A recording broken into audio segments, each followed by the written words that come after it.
this year. I have been on the team for the past 4 years. I have been on 3 races, and I have driven the car in 2 races. Last year I got to help out. I designed, built, and put together the solar array that is on the car currently. So what is a solar car? Yeah, would you like? A solar car is like something that's like a car powered by solar power. Correct! That is exactly what it is. To make the car actually work, what happens is that the solar panels take all the energy, they put it into the batteries, and then the batteries power then the power goes straight to the motor. The motor is actually attached directly to the wheel, which is much different than you'll see on any other car. So how exactly do you decide to build a car? Where do you start from? The very first process in it is simple problem solving that you'll learn in any class that you'll take. So the first step, identify the problem. Or in my case, identify what you want to do. Do you have any idea what we want to do? Maybe wireless efficiency or something like that.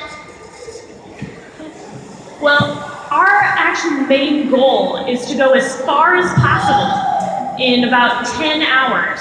So we're about distance, not about speed.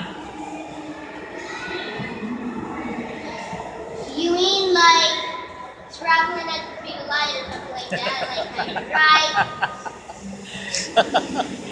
Not exactly. Our car actually goes around 30, 35 miles an hour during race. If we go too fast, we'll actually stop before we get there. You want to try to conserve energy as much as possible in terms of this kind of a race. Yes? This side. Okay. The next step in the process is understanding your interest. What is your part in the project? So my part, I built the array. Where do I start? First, you have to start with the design point. What exactly are we wanting to do? These are all questions you have to keep in mind whenever you start it. And you just start brainstorming. That's the third step. So in terms of brainstorming, you want to do it not just by yourself, but with multiple people. Multiple people can get so many ideas across that you never thought possible. And then you want to start making models, testing models, and then you want to see if there were any problems with it. So we have to keep factors in mind every time that we are building our car. We have to keep in mind weight, cost, ability to fabricate, battery life, efficiency of components, and time. We are always on a time crunch. This year we're wanting to build an entire car in 1 year. That is not a lot of time. We have a team of about 40 members. Yes? That's actually 365 days. Yes, a year is 365 days.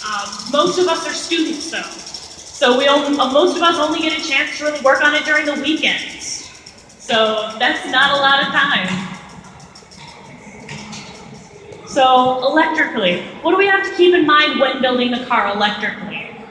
We have to keep in mind whether we want to spend more money on the array or batteries.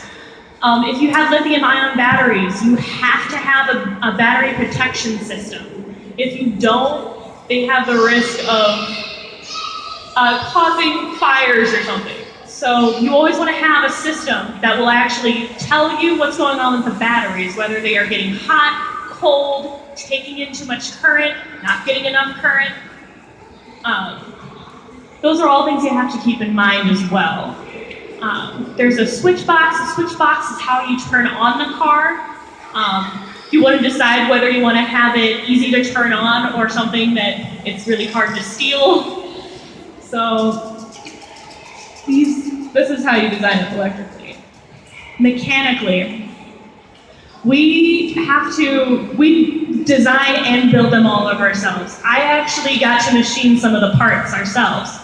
So in this way, we are able to decide if a part can actually be manufactured. There is a good possibility that you will design a part that you cannot machine, and you do not realize this until you start machining. For the frame, you have to decide whether you want to use something like aluminum or titanium, or even if you want to go with something like composites. I have some composites right here.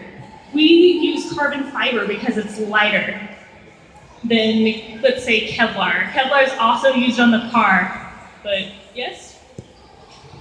Isn't there a type of metal that is so light that, like, a tiny piece can rest on a dandelion? I mean, if you get any piece small enough, you can do that. But you can actually feel how light that this is. You can see how strong it is. Yeah, it's almost like a cloth that you put down with something that's called epoxy. Epoxy you can get on any market. You can buy it at Home Depot. And this is what we use to put down on the car.